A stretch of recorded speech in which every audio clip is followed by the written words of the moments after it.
Assalamualaikum warahmatullahi wabarakatuh. Alhamdulillahirrabbilalamin.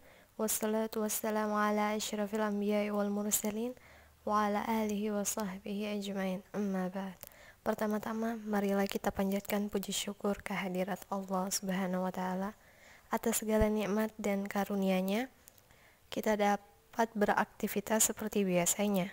Salawat serta salam tidak lupa pula kita kirimkan kepada junjungan kita Nabi Muhammad SAW, kepada para sahabat, keluarga, dan pengikutnya yang setia hingga akhir zaman.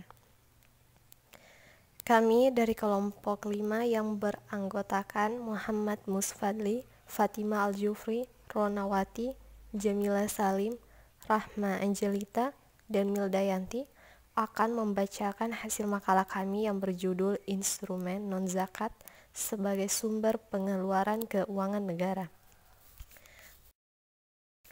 Pengeluaran non-zakat adalah salah satu instrumen penting dalam suatu negara sebagai fasilitas untuk melancarkan program pengeluaran negara. Kemudian kaidah belanja negara dalam Islam. Yang pertama yaitu bahwa timbangan kebijakan pengeluaran dan belanja pemerintah harus mengikuti kaidah maslahah. 2. Menghindari masyaqqah. 3. Kaidah al-ghiyumul bil gunmi. 4. Kaidah mala yatimu al-wajibu illa bihi fahuwa wajib. Kemudian pengorbanan individu atau kerugian individu. 6. Mudarat individu dapat dijadikan alasan demi menghindari mudarat yang besar. B. Analisis kebijakan pengeluaran negara sepanjang sejarah Islam. Analisis kebijakan pengeluaran negara sepanjang sejarah Islam terdapat dua bagian, yaitu 1. Kebijakan pengeluaran non-zakat pada masa Rasulullah. 2. Kebijakan pengeluaran non-zakat pada masa Khulafaur Rasyidin. 1. Kebijakan pengeluaran non-zakat pada masa Rasulullah. Di antaranya: A. Pengeluaran primer. 1. Biaya pertahanan seperti persenjataan. 2. Penyaluran zakat. 3. Pembayaran gaji untuk kadi, guru, imam, muazin, dan lain-lain. 4. Pembayaran upah para sukarelawan. 5. Pembayaran utang negara. 6. Bantuan untuk mufasir. B. Pengeluaran sekunder. 1. Bantuan untuk orang yang belajar agama di Madinah. 2. Hadiah untuk pemerintahan lain.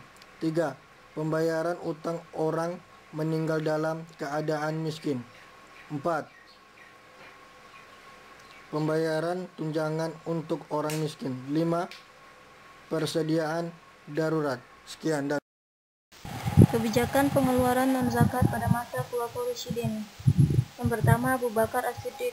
Kebijakan pengeluaran anggaran yang dilakukan yaitu dengan langsung membeli habis harta Bait al-Mal yang pada saat itu menerima uang sebesar 80.000 dirham. Yang kedua, Umar bin Khattab. Kebijakan yang diambil yaitu tidak menghabiskan seluruh pendapatan sekaligus, melainkan secara bertahap sesuai dengan kebutuhan, dan sebagian dana digunakan untuk cadangannya. Yang ketiga, Utsman bin Affan.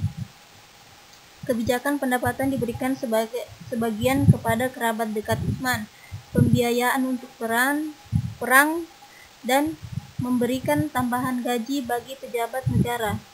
Yang terakhir, Ali bin Abi Thalib. Kebijakan yang dilakukan yaitu mendistribusikan seluruh pendapatan Bait al-Mal ke Madinah, Kufah, dan Busra. Baiklah, saya akan membacakan halaman ke-7, yaitu analisis kebijakan pengeluaran negara di masa kontemporer. Di masa Rasulullah SAW, kebijakan anggaran sangat sederhana dan tidak serumit sistem anggaran modern. Hal ini sebagian karena telah berubahnya keadaan sosial ekonomi secara fundamental, dan sebagian lagi karena negara Islam yang didirikan dan dilaksanakan oleh Rasulullah SAW. Anggaran modern merupakan suatu campuran rumit antara rencana dan proyek yang harus dilaksanakan di masa depan. maupun melenyapkan kesulitan dan rintangan yang terdapat pada jalan pertumbuhan ekonomi negara. Negara Islam modern harus menerima konsep anggaran modern dengan perbedaan pokok dalam hal penanganan defisit. Negara Islam dewasa ini harus mulai dengan pengeluaran yang mutlak diperlukan dan mencari jalan dengan cara untuk mencapainya, baik dengan rasionalisasi struktur pajak, baik dengan mengambil kredit dari sistem perbankan atau luar negeri. Baiklah, kami dari kelompok 5 atas perhatiannya kami mengucapkan terima kasih. Lebih dan kurangnya kami mohon maaf. Wallahu musta'an. Wassalamualaikum warahmatullahi wabarakatuh.